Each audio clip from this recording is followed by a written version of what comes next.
I think men are really a challenging demographic when it comes to treatment and care. They don't they don't fix something unless it's broke. And Yeah. when things happen over time, you adjust, your receptors adjust. You may not even know what you felt like 5 years ago or 10 years ago. The reality is, it's not that far off, and you can own that journey pretty easily. Welcome to the Zero Quit Podcast, where I bring you candid conversations with elite athletes, entrepreneurs, specialists, and other creatives. I'm your host, Covington, and through these dialogues, you will hear powerful stories and practical advice that will help you live a more active and intentional life. If you enjoy the show, be sure to subscribe and share it with a friend.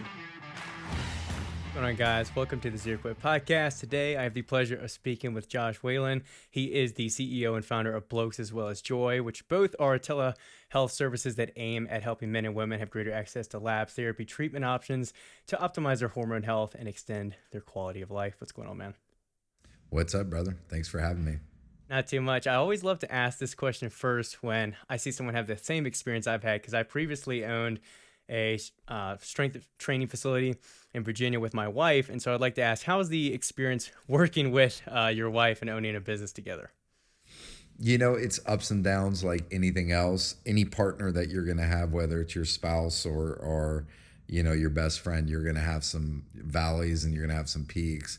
Yeah. We are very aligned on our mission and how these therapies change us, because we both went through our own individual journey, and we went through our journey as a couple. So for us, it's not only embedded like in our DNA at this point. Now we're on the business side of it, and the more we get involved with day-to-day operations with patients, the more it's become like a mission to really elevate and change people's lives. So we're fortunate enough that it's not some weird widget that we don't believe in, or some widget that just doesn't really do much. Yeah. We literally see people change lives on the man's side and the women's side. It's a big motivating factor. But like everything else, we have our moments. The hardest part is when we're in that valley and getting space, but we have it, so it's all good, man. Yeah, I feel like it's always a balance of trying to make sure that even though you guys will see each other at work, or you guys might work from home at least a bit, is making sure you still have kind of separate time away. Because most people who don't work with their spouse, they see each other in the morning, the evenings, but when it's every day, all day, it's just about finding that balance, right? But you referenced a really good point about making sure you're a user of the product. And I think it's a lot easier to create a business, a service, a product when you're, not only stand behind it and believe it, but use it yourself. So this might be a good way to kind of get into the origin story of Blokes, your story, and why, you wanted to start the company in the first place. Yeah, so I'll give you a little bit of background. I've been in healthcare for 15 years. I got my start with a med device company called Stryker. I was in their interventional spine division, their instruments division, and I was with them for like 5 years. And then I left and became an entrepreneur in healthcare. And I've done everything from regenerative medicine to owning, operating compounding pharmacies and labs, to med devices. And this venture has been really near and dear to me. I've always kind of had widgets, and I've never been super passionate about, an implant. How can you be, super passionate about something like that? Where this was like, I'm like the My Pillow founder story, not only am I a user, I'm a creator, and I preach on this stuff. But this one was near and dear because I was on the other end of years of eating like shit and partying, and also having some legit trauma in our life from a physical and emotional standpoint. My wife and I went through 4 miscarriages, and we ended up having 2 kids naturally, which was a blessing. But through all that, it made for this cocktail of disaster, of my hormones just tanking. And I'm probably like many guys that are listening. I went through a typical process, a typical healthcare process, and I went and saw my primary care doc, went and saw another one, and got 2 pretty similar opinions, but I got no action items. And I came home and I told my wife, here's what happened, here's where we're at. And she's like, no, that's bullshit. Your sex drive sucks. Physically, you've changed. Mentally, you've changed. I was drinking 12 cups of coffee to get through the day. Yeah. And then just by sheer luck, I was talking with my brother-in-law and my sister, and I said, hey, here's where we're at in our marriage. My wife's ready to divorce me. They said, hey, go see this guy in Golden, Colorado. His name is Paul Battle. He's a PA. And he got me set up. He looked at my labs differently. He looked at them in optimal ranges, not just ranges. He looked at testosterone differently in terms of, replacing what we think should be there.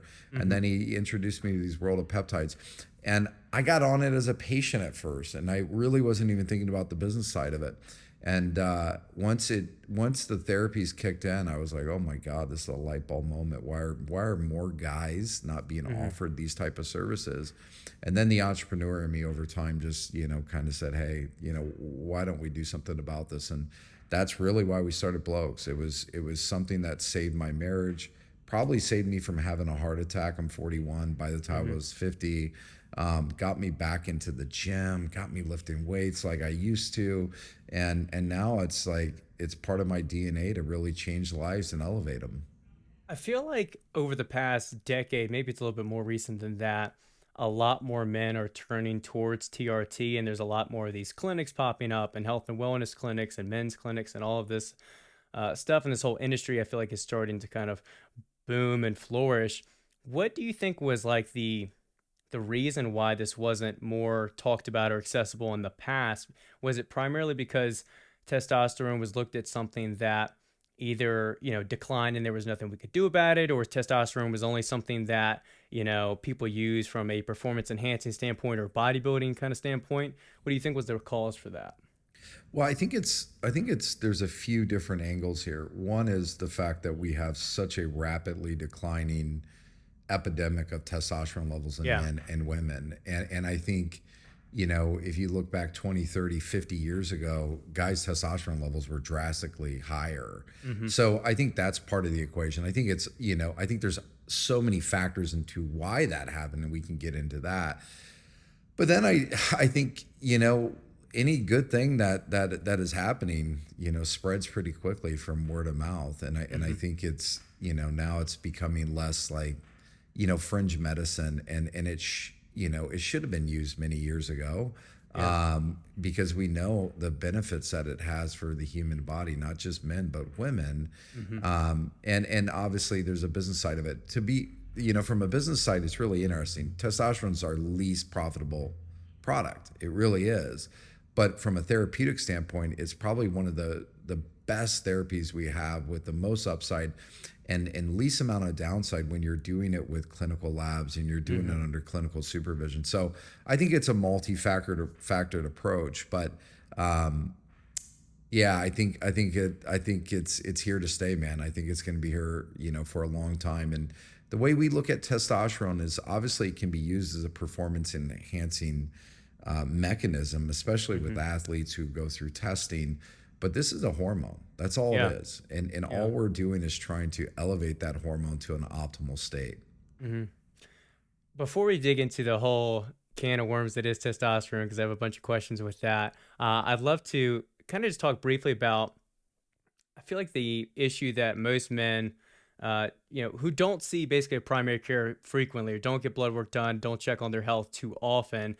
And I can kind of reference a little bit that I went through Blokes pretty recently on my own voluntary way to kind of just check out and get a baseline for my blood work. I don't have any issues that I was, would be aware of, no kind of symptoms of low T or anything like that. But I was pretty curious just to get, a baseline, see where I'm at. Sometimes you feel great and you look at, the actual blood work and the stats behind the screen, and you start to notice, some markers that you might want to look at. And one thing I did like specifically when I was looking to get blood work done, whether it was through your company or I was looking around, is the fact that you guys not only make it pretty easy and modernized in the way that the website looks and the way that you get the results and so forth, but more so even price wise, like going through LabCorp to get my blood work done, to get the same amount of markers, if not, I think you guys offered even more markers to test. It was like double the price, but going through you guys, I could do it and it what seemed to be a much more simplified way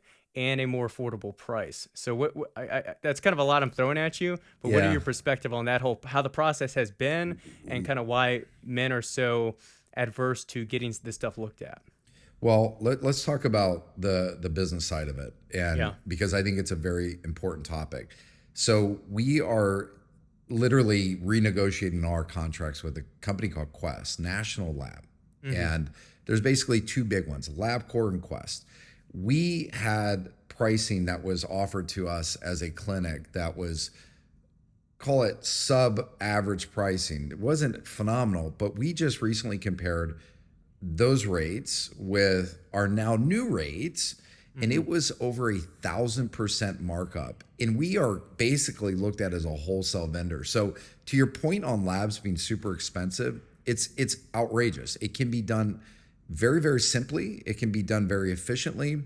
Hmm. For us, our volume has grown so much. So we're able to extend very, very competitive pricing to the consumer. And that's always been our goal. It's always been our goal to give you the tools and the resources to get more complete lab draws, not onesies and twosies at a Yeah. time, and get really, I mean, honestly, you know, taken advantage of. And a lot of times we see guys and gals going into their primary care docs and spending more through insurance than what they're spending with us. So our goal has always been to bring lab cost testing down to enough of a meat on the bone where we can make a little bit of money. You can get the proper testing done, to really, give you the tools to succeed. To succeed. Your other question, I think it was, remind It me was the other basically question. why men are more adverse to really checking up on their health, whether it is consistently seeing a primary care or getting blood work done. They kind of just feel like, well, I feel good enough, you know? Yeah, I've been intrigued by this. I think there's some physical pieces, and I think there's some psychological pieces. Hmm. And there's no perfect study, but we have enough studies that we can put together. Physically, it's a pain in the butt. Like, Yeah. think about scheduling an appointment with your primary care doc. That was my Think of, conniption, was just, yeah. sometimes, especially once you get used to working from home, you don't want to have to drive out the way, schedule it, get it done, sit in the waiting room. It's a whole process, you know? Totally. And think about anything in life. Anytime there's friction, I mean, think about dating somebody, Yeah. anytime that there's friction in a relationship, you're going to go the opposite route. And the reality is life is about a lot of choices and a lot of path of least resistance. And when you're going to a brick and mortar clinic that doesn't, maybe have as straightforward or transparent of a process, there's just Hmm. friction. I've been a patient my whole life. We've all been patients. We've all done that. My process was, as a patient, it was stale. It was boring. It was hard. And then, you got to look at the physical side. Is sometimes you get there and you're not even get what you want as a patient. Yeah, I that's right. can't tell you how many guys I've talked to in the last 6 months who said, I went to my doctor, I'm 41 years old, I'm 45 years old, and I asked him to run my testosterone markers. I've asked him to run my total T and my free T. And he Hmm. argues with me. He says, well, you don't have any symptoms, and I don't think you should do it. And it's like, well, I just want to know. I want that Hmm. baseline. Then the other side of it, which is really interesting, is the psychological aspect of it. I think men are really a challenging demographic when it comes to treatment and care. They don't fix something unless it's broke. And Yeah. when things happen over time, you adjust, your receptors adjust. You may not even know what you felt like 5 years ago or 10 years ago. The reality is it's not that far off, and you can own that journey pretty easily. And that's what we try to do. We try to make it as simple and as straightforward as possible. I mean, we've kind of developed the mantra that Southwest has: price transparency. Like, Hmm. you if you want it, come get it. We're going to help you, and we're going to empower you in that journey. Yeah, that's what I liked the most, was just the simplicity of the process compared to, looking at all that. Because another aspect to think about too is a lot of the discomfort that people get at specifically like hospitals, right? Like just driving up to that and being in there and sitting in a waiting room, you're typically surrounded by, people that are either ill or a little bit older, and you just get this, I don't know, this irkier feeling. And so you just kind of want to get in and get out. And the process was pretty simple on my end, which, I'm glad you guys made it that way, where it was, like you said, very clear. The pricing's online. You know exactly what you're getting. You add in a free consult as well to go over with a professional after you get your test results back. You pay for it, you get your slip, you go to a local lab, you wait a few days to get the results. It's pretty straightforward, which is, again, like you mentioned, simplicity is going to be the best way to get people on board with checking on their health and using your product or service. So that makes a lot of sense. Yeah, totally, man. And we believe into our core the saying of test, don't guess. Like we Hmm. really do. And if we're empowering you, if we're being a catalyst to help you just get better, then we're doing our job. Hmm. So I want to get into the whole thing of testosterone now, and I think the best way to kick things off would be to discuss, what are those primary causes of low T? Obviously, age is one, but as you referenced, testosterone overall over the past decades has just been declining, and I think some of the reasons that we're somewhat familiar with or starting to get familiar with are these microplastics and our diet and our exercise and even chemicals that are coming into our foods and all these different factors. So yeah, what are your thoughts on that, and what are you seeing most of the time? Yeah, there's so many factors right now that are working against us. There's things we can control, there's things we can't control, such as things in our environment, our pollutants. I mean, I was just traveling recently, and we know for a fact that plastics play a detrimental role in optimal hormone levels. Hmm. It's almost impossible to travel without having some type of plastic in your Yeah. life. And you look at just our day-to-day habits, like how much are you wrapping things in plastic. So those are some things. I think the fact that we're just not working as well physically as men, that plays a role. Are we working out as much as we used to? Most Hmm. guys are not. I mean, most guys are gaming and doing stuff like that, smoking pot. Those are Hmm. all determinants of where your levels are gonna live. But I think there's easy ways to address it by just eating healthier, focusing on whole foods, making sure you have a protein first diet, making sure that when you're working out, you're actually lifting weights. Most guys just are not doing that anymore, and it's so good for testosterone levels. Yeah. Since you referenced it, there are a lot of ways that we can start to take control back of our health and kind of boost that testosterone back to a healthy level naturally. You referenced exercise, you referenced diet. I think sleep sleep and stress is another thing I forgot to mention that we could touch on. But what are your thoughts too with, before, let's say we go through a prescription of TRT and that hormone replacement, what are the impacts, or do you guys ever kind of look towards with a patient something like some of these natural supplements that are coming out, like Tonkat Ali, these different ingredients? Do you ever look at those as well? Yeah, so believe it or not, we have a lot of guys coming to us thinking they are candidates for testosterone, and they're not. So a lot of times we resort back to natural ways to boost testosterone levels. And you nailed it before we you got into this. Managing your stress, managing your sleep are two of the most important things you can do to have optimal testosterone levels. So a lot of times guys come to us, and the first two questions we ask them is, tell us about your day-to-day stress habits, and tell us about your Hmm. sleeping habits. Are you getting 7-8 hours of sleep every day? How is that sleep? Tell me about your career. Tell me about your profession. Tell me about your personal life.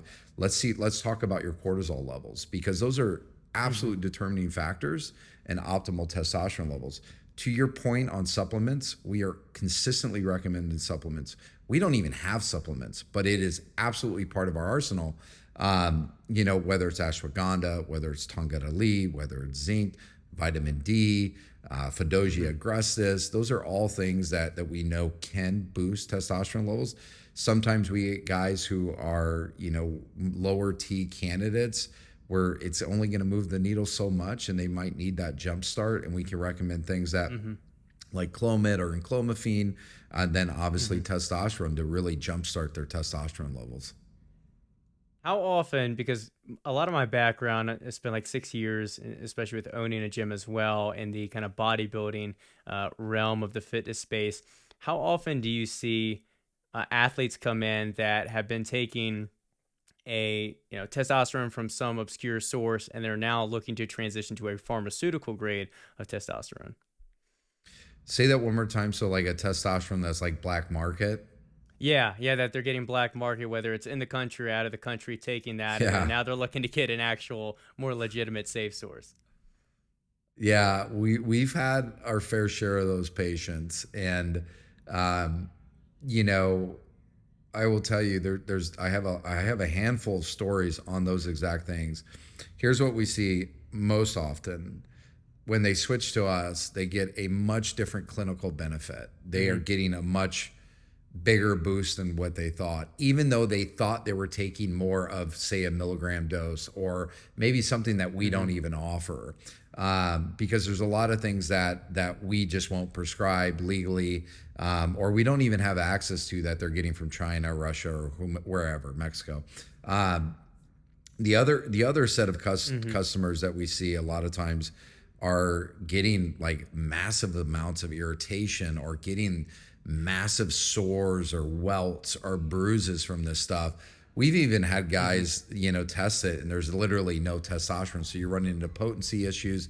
I think there's just a Hmm. far different approach when you're getting a pharmaceutical grade testosterone cypionate that we know is tested for potency, tested for pollutants, tested for mold and Hmm. toxicity issues. You're getting a very clean version of it. So a lot of times we get guys in, and we end up saving them money because they're getting these crazy forms of testosterone from Joey at the gym that's selling it in the back of his trunk, Yeah. and not even getting the real results. And you got to understand too, like, there's a diminishing return on too much testosterone. And what I mean by Yeah. that is you're running a lot more, uh, you're running into more issues than you can probably imagine, with heart issues, cancers, autoimmune Hmm. issues, because you have a physiologically high level of testosterone. Yeah, I had a friend of mine that was taking for a while non-pharmaceutical grade for years, and he would kind of tell me that, well, one, he was primarily doing it because he hadn't been prescribed, before that, but also because it was far cheaper, and that kind of ties back to hopefully over time, companies like yours can make this not only accessible but also more affordable. But he would tell me, as you're pointing out, a lot of times these things aren't they're not only the same quality, but they're diluted and so forth, and you're not always getting what you're paying for. And sometimes he'd have a batch where he just kind of feels a little bit, down, a little bit weaker, and it's because it's not the actual dose that he thinks he's taking. And then other times, it'd feel great. So it is important to, if you are in that position, or you're looking to start taking testosterone, I think that the safest and smartest strategy would be to actually go through pharmaceutical grade rather than going down the rabbit hole of black market. Yeah, here's what I will tell you, is number one, there's a massive difference in getting testosterone from a pharmacy here in the United States, or a compounding pharmacy here in the United States. There's a massive difference in having this done under medical supervision, Yeah. and certainly incorporating labs. Labs are so detrimental to your long-term health, Hmm. your health span, when you're taking testosterone. I mean, we're looking at labs beyond just testosterone, and that's extremely important. So if you're getting this stuff on the black market, that's not happening. You can't guarantee any of that. And you know, last and certainly not least, if a guy truly thinks he's a candidate for testosterone, find a doctor, find a nurse practitioner, find a PA that specializes in hormone replacement. Don't Hmm. go to your standard doctor. It's become so specialized, because those type of individuals, they're likely not practicing in terms of how we practice in optimization. Yeah. And it's very, very important, because I can't tell you how many times we're cleaning up, patients from other physicians who, take for example, primary care docs who got guys on testosterone who haven't analyzed their labs in a year, maybe Hmm. even longer. To me, that's dangerous. Hmm. Yeah, it is important to make sure you're checking that on a pretty frequent basis. Would you say that, do you advise that people check that quarterly, or what does that kind of timeline look like? Yeah, I mean, anybody that's on, most of the time, any time that somebody's on therapies with us, Hmm. we're advising quarterly checkups. Okay. That will include your labs, and a lot can fluctuate. I mean, we're looking at PSA levels. We're obviously looking at your testosterone. We're looking at your Hmm. free. We're also going to be, looking at your estrogen levels. Are those creeping up? Where are those at? You want to have a healthy range of estrogen. You don't want it to be too low. You don't want it to be too high, because then you can start having symptoms creep in.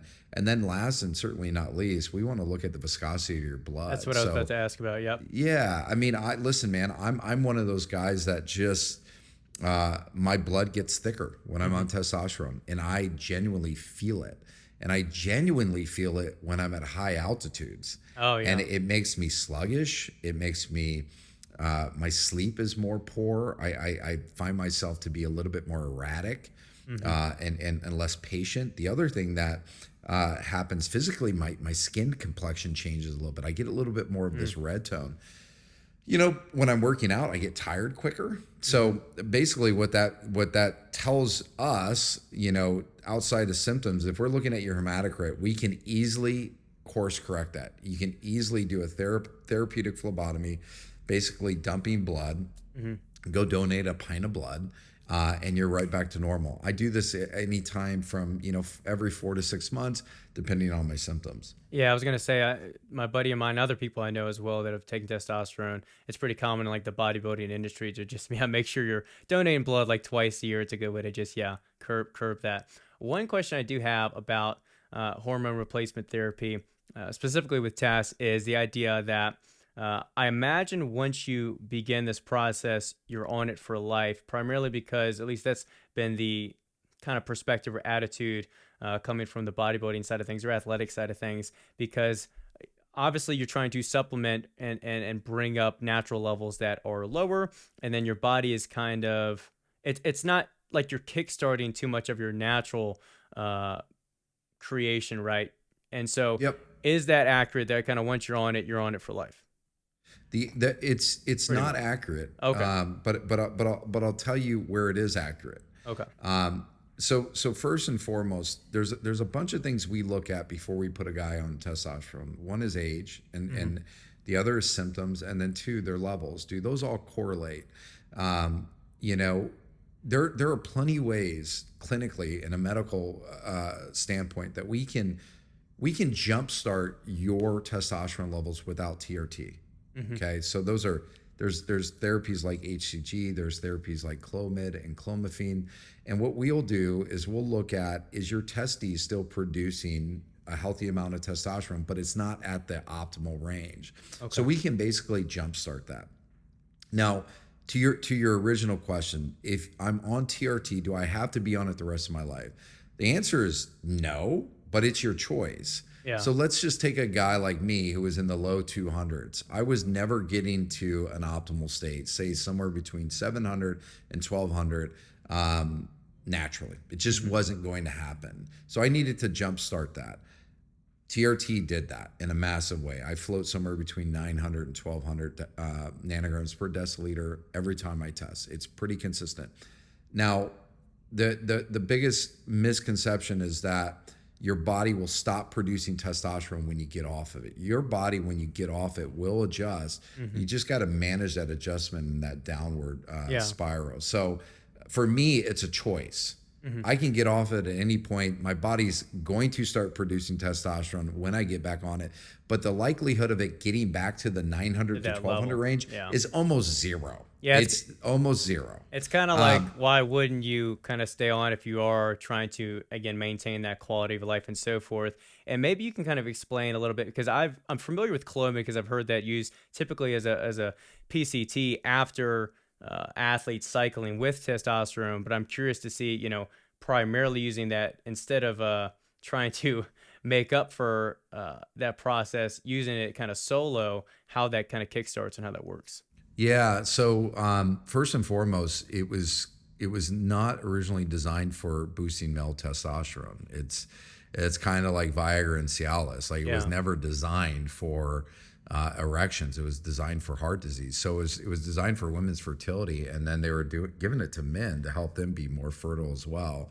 What they realized is it was just naturally boosting testosterone levels. So clomiphene is the FDA approved version of it. It's used off-label to do that. And when we look at that, we look at a couple things: age, We look at your luteinizing hormone, your LH, to see if your testes are still producing, because if that's shut down, then replacement's usually the Yeah. only option, regardless of your age. So, the health of the patient is always looked at there. And then there's this new thing that's been around for a little bit that's under some FDA scrutiny called enclomiphene. It's the isolated version of Clomid that has been really, really effective. So we know that these two clinically can boost testosterone from 100 to 250%. And I got to tell you, they've been a breath of fresh air, especially for guys, say 50 years or younger, that still have a luteinizing hormone that is, sufficient to then basically turn it back on. Because we've seen firsthand, in our clinic, guys' testosterone levels go from 300 to 800, 300 to 900, 1200, and it works really, really well with the right patients. So I'm sure it varies from case to case, but what does that process look like as far as how long are they taking this before they see those results and can wean themselves off of it? Yeah, I mean, it's every guy is different. Yeah. We tell most guys whether on any therapy, at least give it no less than 3 months, but usually 6 months, because that's where that it really takes its course and it's really effective. But most guys will start feeling something after 30 days, 60 days. They'll start feeling their body changing. They'll start feeling something mentally. But really, to achieve that optimal state, you're looking at probably no less than 3 months, up to 6 months.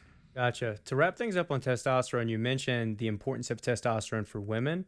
Could you speak a little bit on, what kind of markers or are they experiencing the same symptoms that signify that, and how does testosterone work in their bodies different from ours? Yeah, it's very similar, and other than the erection side of Yeah. things, and really it's damn near the same. It's great for strong bones for women. It's great for strong bones for men. It's great for muscle building for men. It's great for muscle building in women. It's amazing for energy in both sexes. It's amazing for libido. I would say that probably the most common issue that we get with women, there's probably three of them. I've lost my sex drive. That's easy. It's great for libido. I feel fatigued. I have mom brain all the time. So those are the three things that we get most often. And right now there's a massive push in female hormones, i.e. menopause or perimenopause. And what most women don't realize is that they should have more testosterone than they do estrogen by the standards. And typically women do. But we're finding more and more women that are coming to us with the same issues that are easy to treat and feeling really good. Now, here's the difference.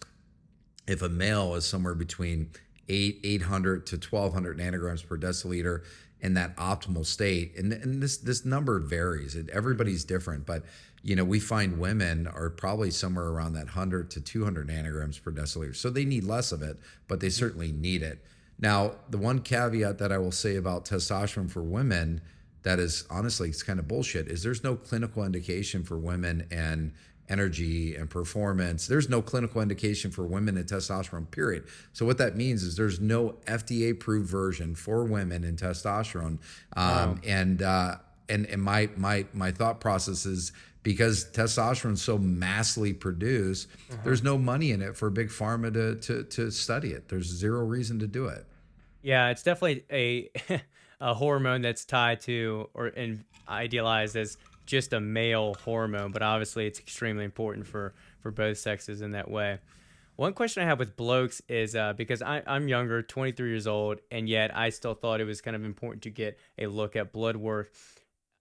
Obviously, it seems to be a very important, process to go through if you are experiencing certain symptoms or as you're getting older. But would you advocate, and I guess what are the cases where people, men and women under 30 should start to kind of look at this? Is there utility for using Blokes in those cases?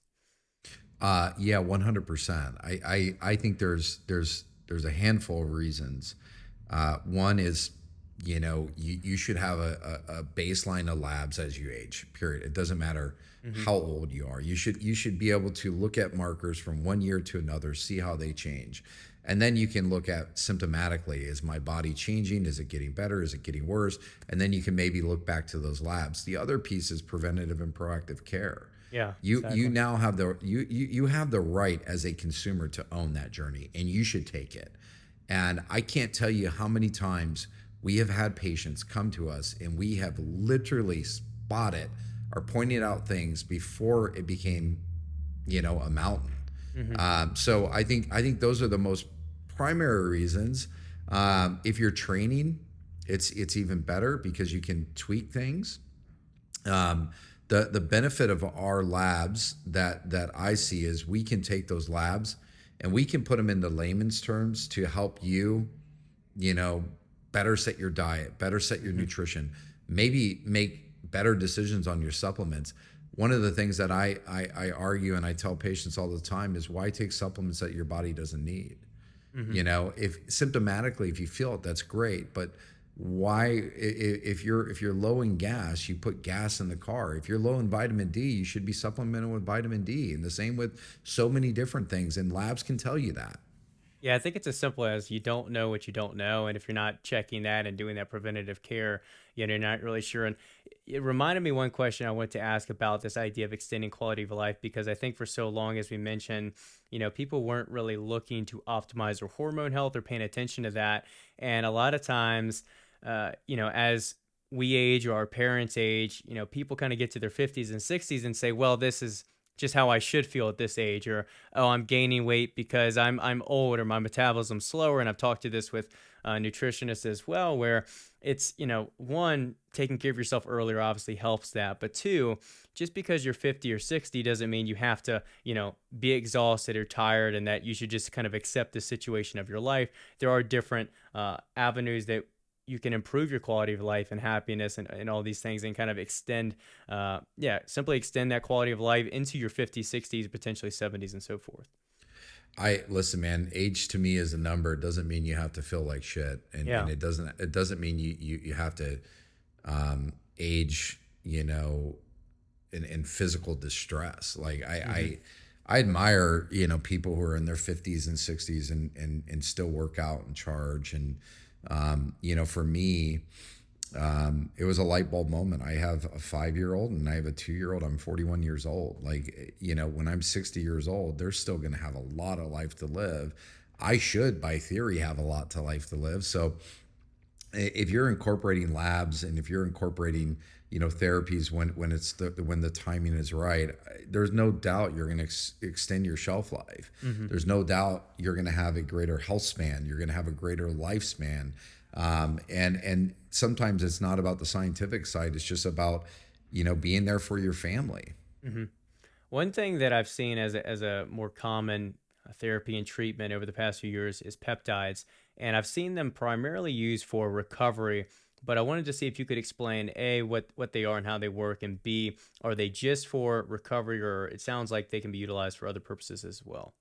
Yep, all the above. So peptides are short chains of amino acids.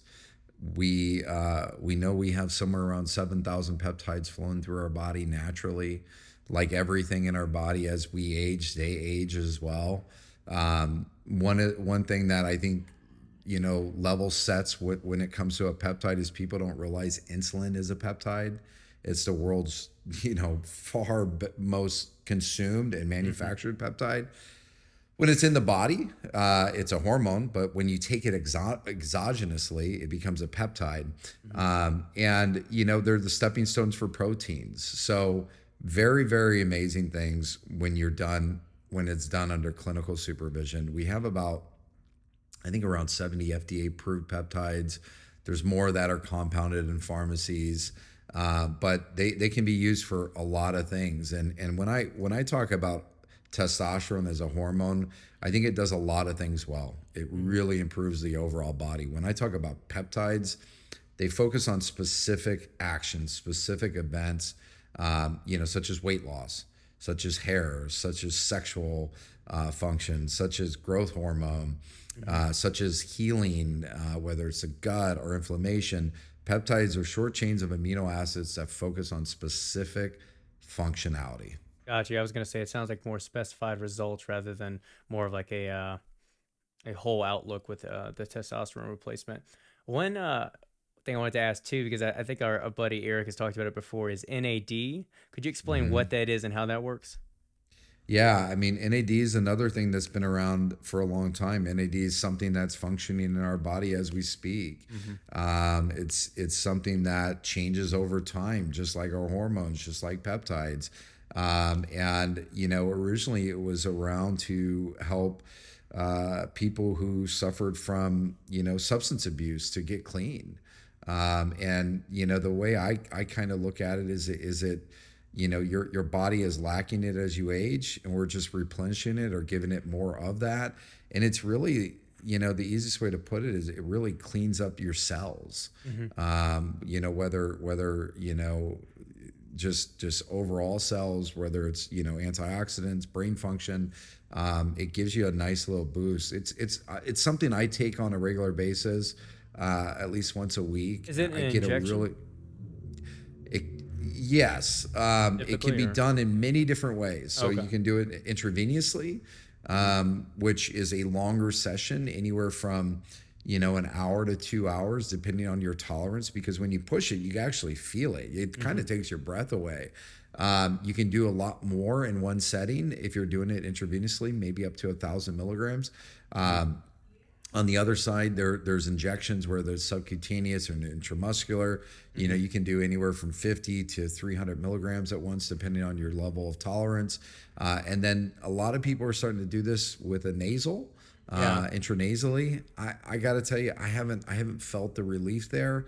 But if I'm going to do NAD, it's intravenously or subcutaneously typically.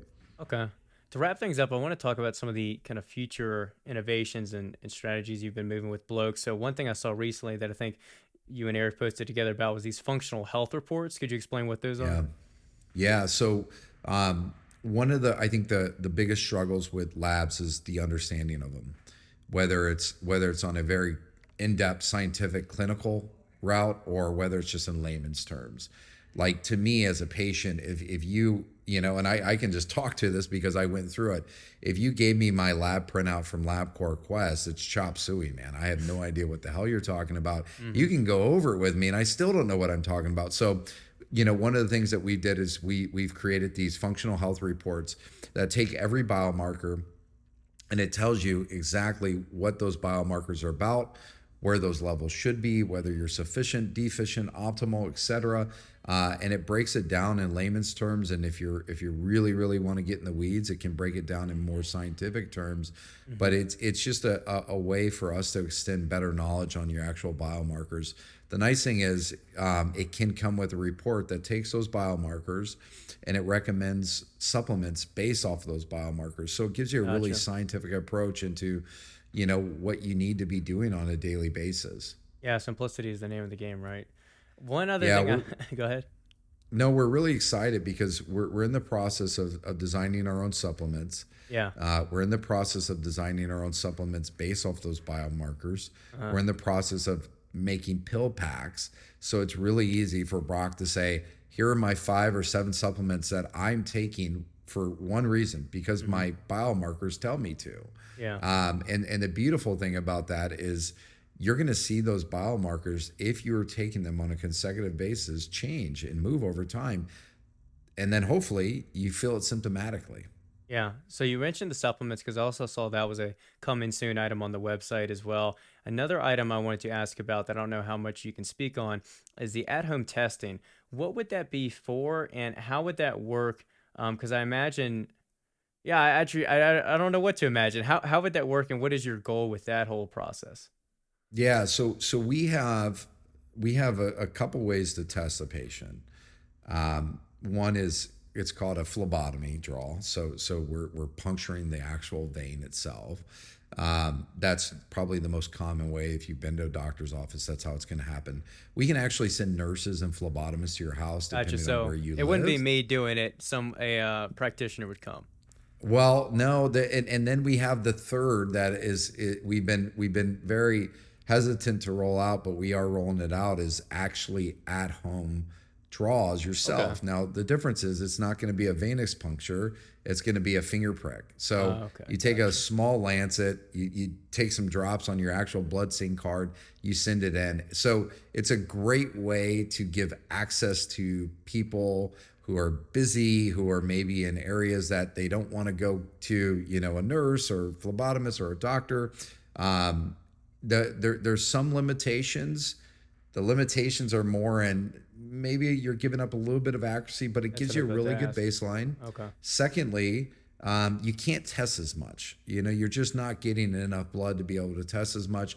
And then there's some markers, there's some things that you're just not going to be able to test for because it requires a centrifuge, requires, maybe that the specimen is refrigerated or frozen. So Mhm. there's some limitations, but we can test a lot with it and accurately. Gotcha. Yeah, that's what I figured out. I figured it would have an issue with, or at least a little bit of sacrifice with the accuracy and then also how many marks you can test for. So, where can people Yep. find Blokes? Where can people find you? Ask you questions if they have any. Yeah, I mean, listen, I try to make myself available to all our patients. My email is josh@blokes.co. And then where most of our fun is happening is on Instagram in terms of community updates and Hmm. events and product innovation or advancement, and that's at Get Blokes, so at Hmm. GETBLOKES, super simple. That channel is growing for us, and then our website's simple, blokes.co. Awesome. Awesome. Well, thank you for coming on. If people have any questions, Thanks, be sure to brother. reach out. Please share the show, subscribe for more stuff like this, and we'll catch you guys in the next one.